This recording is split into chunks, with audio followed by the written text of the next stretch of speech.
told my children, go and read whatever you want to read. When you come back, you come to the pulpit.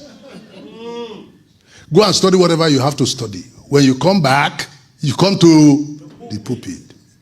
Because when I was proposing marriage to your mother, it was part of the proposal. Can you marry a man of God? So I don't want a situation where somebody will be coming to tell me later that you are the one God called.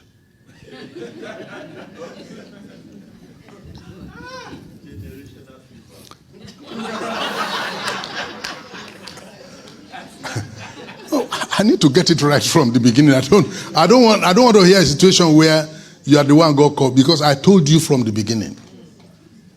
So when the children came, I referred to that history, that before I married your mother, I was already a preacher. When we started preaching in Lokoja, we were using gas lamp to preach crusade. How many of you remember gas lamp? The one you pump. You won't know it here. And since you don't know it, may you never know it. Of course, you can't know it again. It's gone. Somebody carried the lamp on his head and climbed table.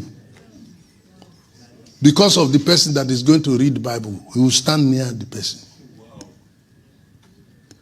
And if the kerosene is going down, you pump it on the head of the man. You told him, then you be pumping the thing on top of his head. Put your head correct because you pump it.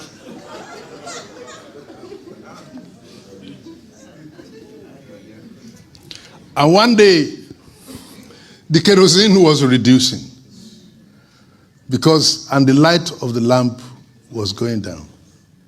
Then we sent a brother to please run to the other place where they sell kerosene and buy kerosene. He didn't come on time.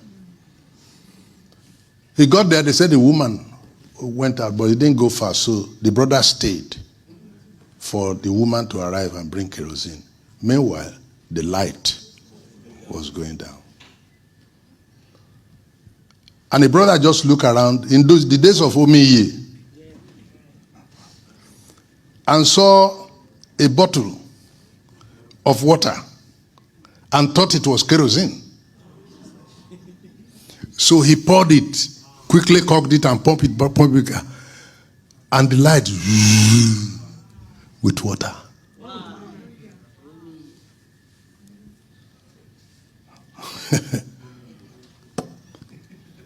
Then the brother eventually returned with kerosene and went to look for where he kept his water and did not find it. The first thing he asked, he said, who took this water from here? Then somebody said, we thought it was kerosene and we poured it. Then he started to argue. You thought it was kerosene. You can't smell. You don't know the difference between water and kerosene. What's wrong with you? That one said, don't talk to me like that. Am I your mate? Then he answered, this is how you used to do. And then he referred to another. That one said, you can't talk. As they were arguing, the light died.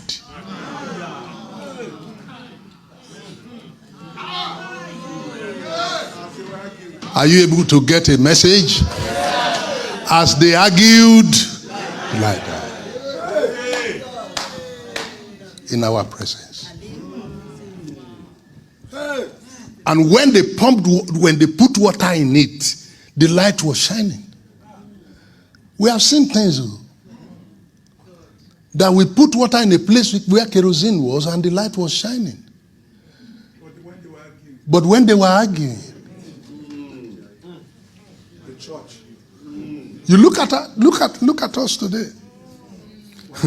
While we're arguing, the light. I think Moses Aronsiola was in that meeting. If you see him, you can ask him. Moses Aronsiola, he used to interpret for J.K. Solomon. I worked with Obadari before he died, the last 7 years of his life. He called me one day and said, I have 27 court cases. And this morning I took my phone to look at different court cases. The number of court cases Assemblies of God has. Assemblies of God have a case up to Supreme Court where the Muslims are the one to decide who the general superintendent of Assemblies of God in Nigeria will be. The Muslims in Supreme Court, they are the ones now to decide who the General Superintendent of Assemblies of God will be. This is not to our credit.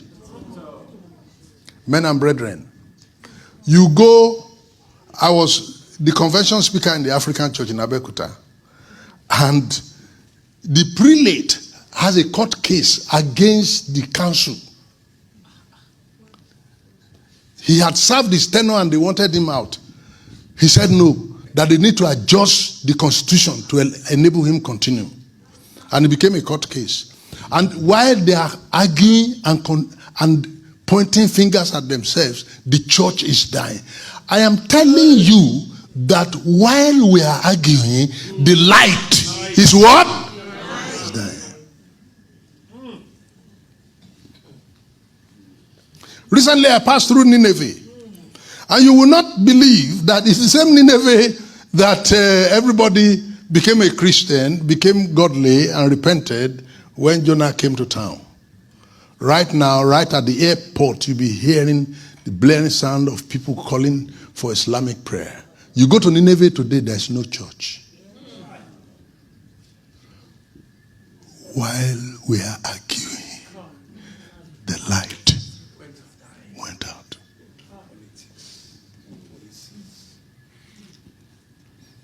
You are supposed to know that the president of North America, Libya, they were Christians. Mauritania, Morocco, they were all Christians. The whole country were 100% Christians. Turkey, Constantinople, they were all Christians, 100%.